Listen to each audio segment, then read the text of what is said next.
what does it really mean when we hear politicians say this? Protect people from that kind of abuse. To protect our people. Protect people from themselves. Exactly.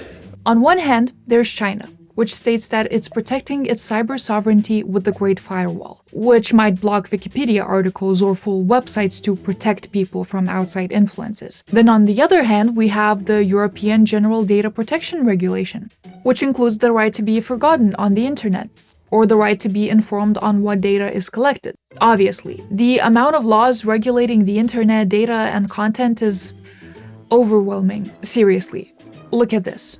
So I'm here to dissect it all and answer this one important, crucial question. Should we leave our electronic security to the government?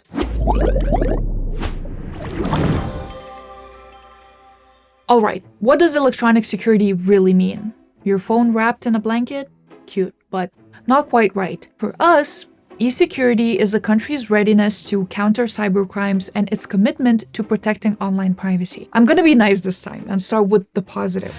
I like it! We found out that Europe is rocking at electronic security. These countries are ready to fight against cybercrimes and protect their citizens' personal data. They have legislation in order, organizations of cybercrime fighters, and new tech to do it. But not only are they prepared to protect you from cybercrime, the European Union is also fining big companies all over the place for abusing our data. Amazon has been hit with an $886.6 million European Union fine. Fining Google €100 million and Amazon €35 million.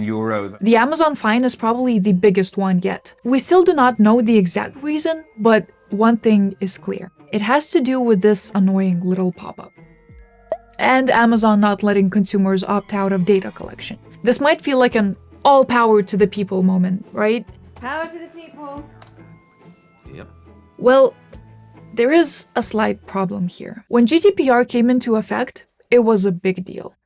How big? Well, at least on Google, it was bigger than Beyoncé. But the regulators have already been criticized for being too weak, too slow, or too business-friendly to enforce tech giants' compliance with GDPR. Even the European Data Protection Supervisor says that everyone needs to rethink whether GDPR is actually serving people in the way that it was designed to. If Europe doesn't want anyone snatching the e-security top place, it will need to keep up with the newest cyber threats and update those regulations. We'll need to work pretty sharp.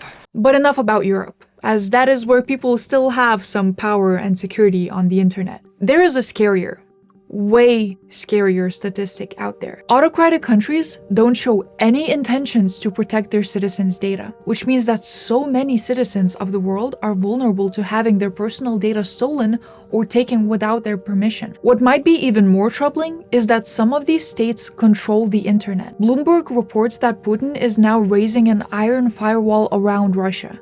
I guess some people look at China's case as inspirational. The websites for BBC Russia, Voice of America, Deutsche Welle, and Radio Free Europe are now widely inaccessible to Russian users. There's a way around it, you might think.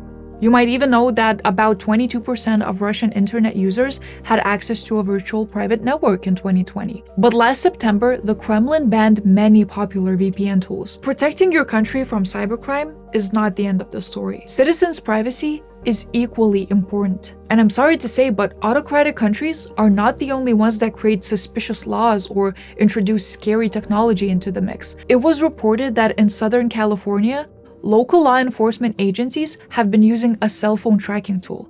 And what's worse, sometimes they would track people's movements without a search warrant. Also, not long ago, UK courts deemed the so-called Snoopers Charter as unlawful. The charter would have allowed the governmental agencies to snoop around and access your personal phone or web records. The legislation was introduced to help fight terrorism and crime. You know, as we've seen people say, protect people from that kind of abuse. To protect our people.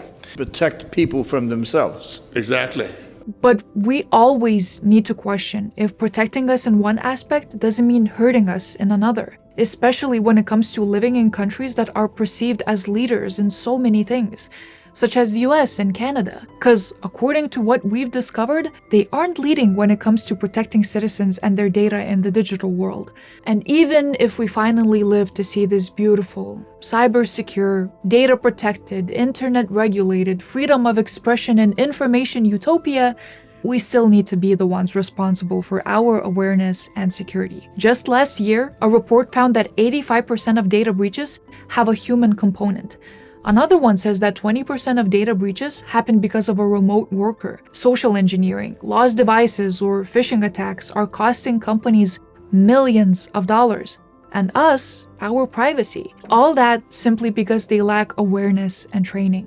It doesn't mean that GDPR isn't a privacy dream, or that you shouldn't expect your country to have a full team of cyber superheroes to prevent attacks. But what we need is to stay on top of our game, to know how to protect ourselves, to be aware, to subscribe. If you want to see how your country is doing at ensuring your digital quality of life, head to our full research. And see you next week.